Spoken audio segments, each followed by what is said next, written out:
Hello, my name is Jack Jennings, and the video you're about to see is the first chapter of my course, Essential Techniques for Indian Guitar. It's an online course that's available through my website, and it's 4 hours long in total. It has 32 in-depth video tutorials, and it's all about the language of Indian classical music and how we can adapt it to the electric guitar. The first chapter is all about sargam, which is the vocal system for Indian classical music. And it's really important that we understand this so we can apply it to the guitar, and then we can really begin our journey and move on to all the other exciting things that we can do with it. And I really hope that you enjoy watching it. See you again.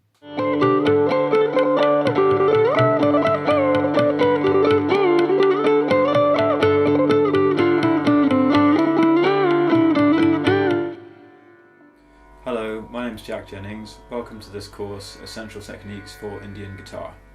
In the first chapter, we're going to learn about sargam. Sargam is the vocal system for learning Indian classical music. Now, this is similar to the solfege in Western music, the do, re, mi, fa, sol, la, si, do, but in India it would be sa, re, ga, ma, pa, da, ni, sa, and in reverse, sa, ni, da, pa, ma, ga, re, sa. Now, I can't overstate the importance of this because sargam literally trains your ear. It maps your mind onto the instrument that you're playing. It maps your mind onto the voice, and so your ear starts to become much more in touch with what you're hearing just through the simple practice of assigning syllables to these notes, sa, re, ga, and actually singing it as well. Sa, re, ga, ma, pa, ma, ga, re, sa. Now, I don't do too much singing in the course because you may get tired of my voice, but when you're practicing this, you should absolutely be singing what you're playing as much as possible. And it's amazing how you learn compositions in sargam, you learn improvisation, you can pick up things that people are playing, and you can actually start to hear what they're doing in terms of sargam. So I might hear a musician play these notes, and immediately, once you've learned the whole system, immediately the syllable pa, da, pa will spring into my mind, because it's almost like a language. You know, if I see the colour red, then the word red will appear in my mind.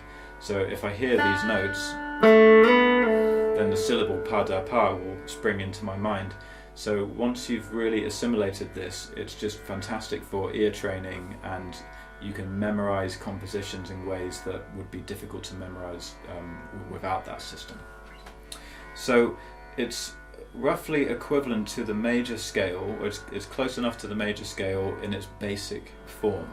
So the unaltered notes, in this case I'm in D, so it would be D, E, F sharp, G, A, B, C sharp, D. So that matches up sa, re, ga, ma, pa, da, ni, sa. So let's just take time to absorb every single interval and syllable. So, first syllable sa, second syllable re, third syllable ga, fourth syllable is ma, fifth syllable is pa, the sixth syllable is da, and then ni is the seventh syllable, and then sa comes in at the top again.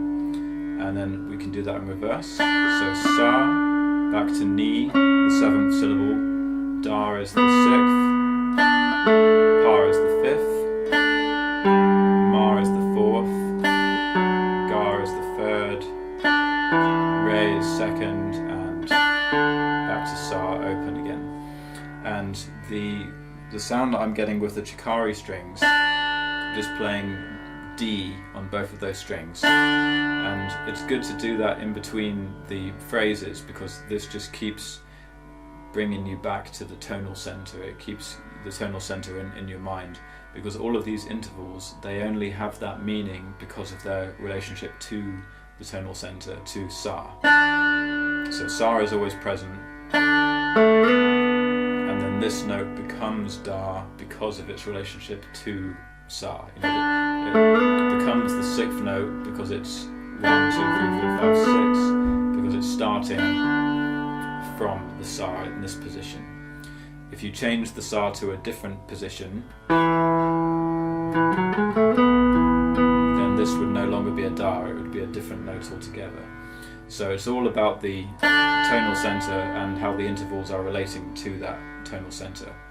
And of course in Indian classical music the tonal centre never changes, it stays the same throughout the entire piece of music. Or even for a whole span of someone's career, they may have a whole career, a whole lifetime just playing in one key. So that brings me on to the next point about sargam, which is although you might always be playing in one key, what you tend to do is start to explore all of the different notes of the chromatic scale. So rather than playing in a range of keys in Indian music, we tend to play in one key, but we'll explore all kinds of different tonality, all kinds of different scale on top of that one key. So there's a lot of variation even though we might only be using one tonal centre. So let's have a look at all of the scale notes, or all of the notes in the chromatic scale, and how they would relate to sargam. So the main concept here is that 4 of the syllables, re the second, ga the third, and da the sixth, ni the seventh, these 4 syllables can all be flattened by one semitone, or one fret on the guitar, and by flattening them you cover most of the other notes of the chromatic scale, and just one syllable, ma, the 4th syllable, that can be sharpened. So that just covers a little space in between the 4th and 5th note, between ma and pa. So when we flatten a note, it's called kormal. So kormal would be, here's a kormal note, a re. So the regular re, the proper word for it is shuddha re, or shud for short. Shud re means pure, so that's the natural 2nd degree. And then the kormal re is a semitone down from that.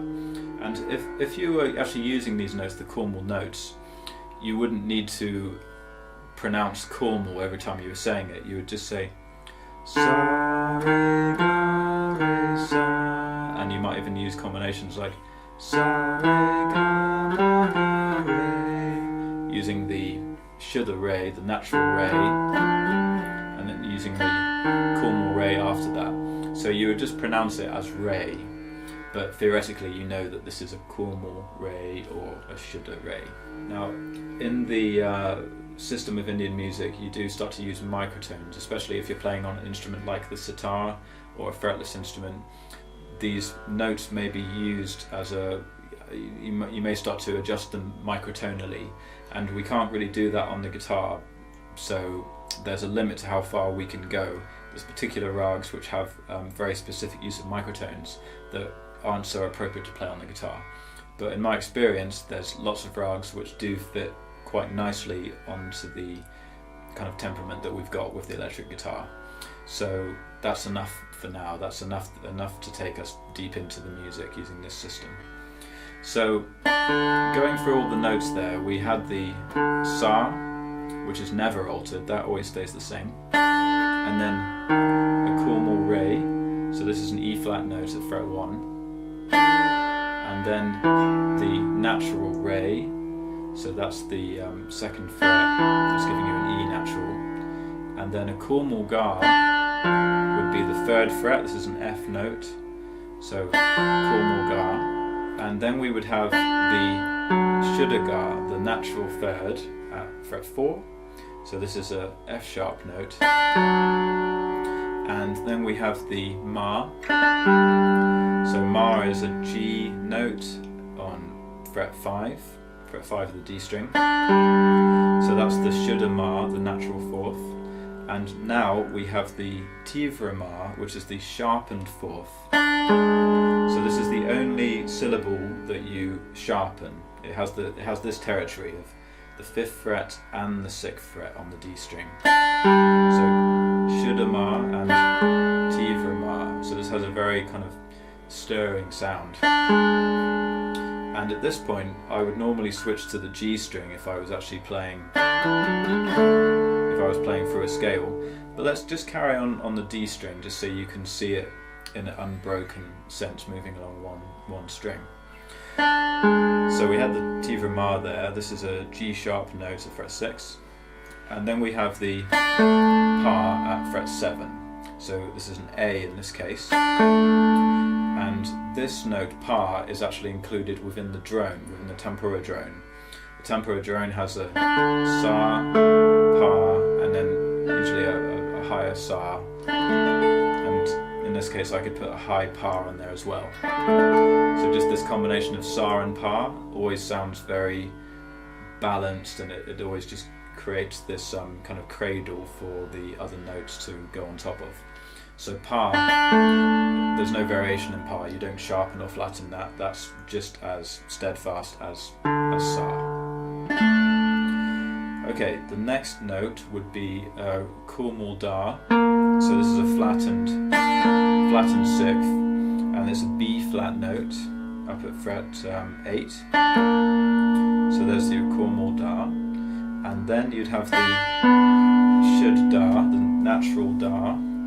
natural sixth at fret 9. So this is a B note, and then you'd have the Kurmal Ni. This is a lovely sounding note, Kurmal Ni.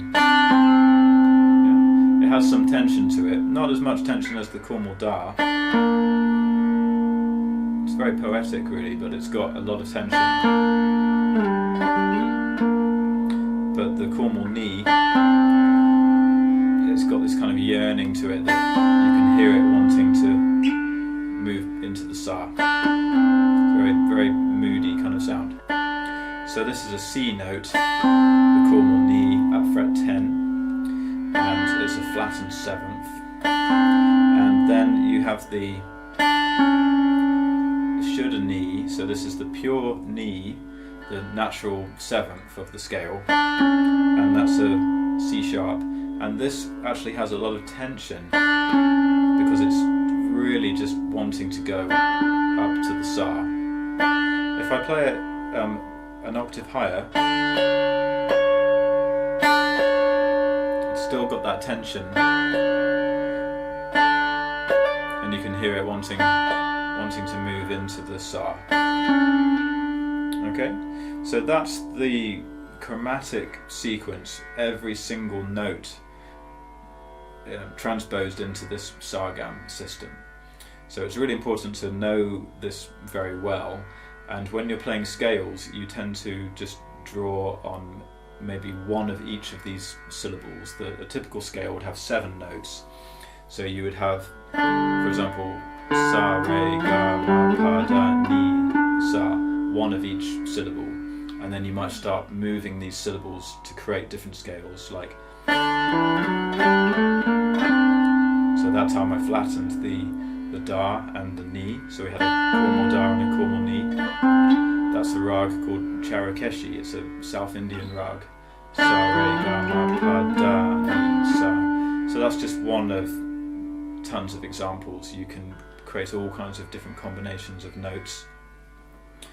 But the major scale is the fundamental scale. That's all of the pure notes are same as the major scale. So that's the fundamental ruler that we use to gauge all of the other scales. All the other scales are referencing that scale when we describe them. So if I describe a Kurmal Ga, I'm referencing that to the Shuddha Ga, which is from the major scale. So you have to know the major scale very, very well, the pure intervals that is, and then you see where all of the alterations fall in relation to that. So it's a beautiful system. It takes some time to absorb it, but it's actually fairly simple once you can get all of that memorized, and you know quite quickly where they are, and you start to memorize the sound of them. Then you've basically learned the whole alphabet of Indian music in a sense. You've learned all the different notes. So someone could say to you, play Guitarist, or you'd hear on a record maybe a singer singing the sargam as they're performing. They might be singing Guitarist, and you would know immediately that it's Guitarist or Guitarist. You'd know what was being played simply by hearing those syllables.